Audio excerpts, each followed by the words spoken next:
Diamond Platnumz ameupokea mwaliko wa kuperform kwenye tamasha la Waganda linaitwa Uganda Festival Los Angeles, California, Marekani, na itakuwa ni siku ya 2 Septemba 2016 JW Marriott. Diamond anaweka rekodi ya kuhudhuria mialiko mitano ya kuperform Marekani mwaka huu 2016 pekee, ikiwa leo ni August 2016. Alipita New York na kwengine, lakini hawezi pia kusahau kilichotokea Minneapolis, Minnesota. Show ilikuwa na watu wengi wa kutosha, na hata time ya show ilipofika niliwaona wengine bado wako kwenye foleni ya kuingia. Mambo vipi Tanzania, tumekuja kwa ajili ya Diamond. Ni show ambayo ilihudhuriwa na mashabiki kutokea kwenye nchi mbalimbali Afrika, wa Somali, wa Ethiopia, wa Kenya, Waganda, wa Kongo na wengine. Tunatokea kwa Kongo. Kongo? Yeah. Nyinyi wote ni wa Kongo? Yes. Sisters. Diamond akaingia zake kwenye stage na kuwaburudisha kama kawaida na dancers wake.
Baada ya Diamond kumaliza kuperform, mpango ulikuwa ni akae sehemu ya VIP kwa muda kisha aondoke yeye na timu yake, lakini mpango haukufanikiwa.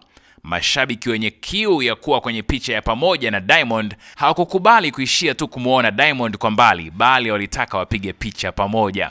Mziki ukaanzia hapo, kivumbi kikawashinda walinzi VIP. Nguvu ya mashabiki kumsogelea Diamond ili wapige naye picha ilikuwa kubwa.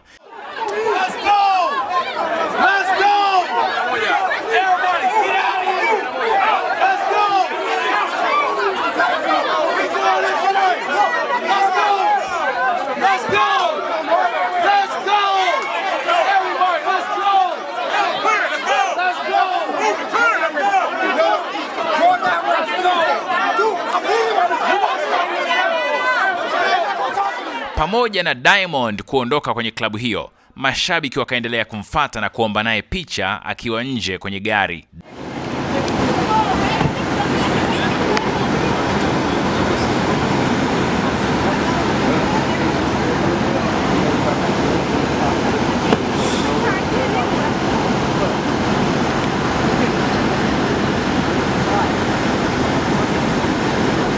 Diamond hatawasahau mashabiki wa Minneapolis kwa upendo wao.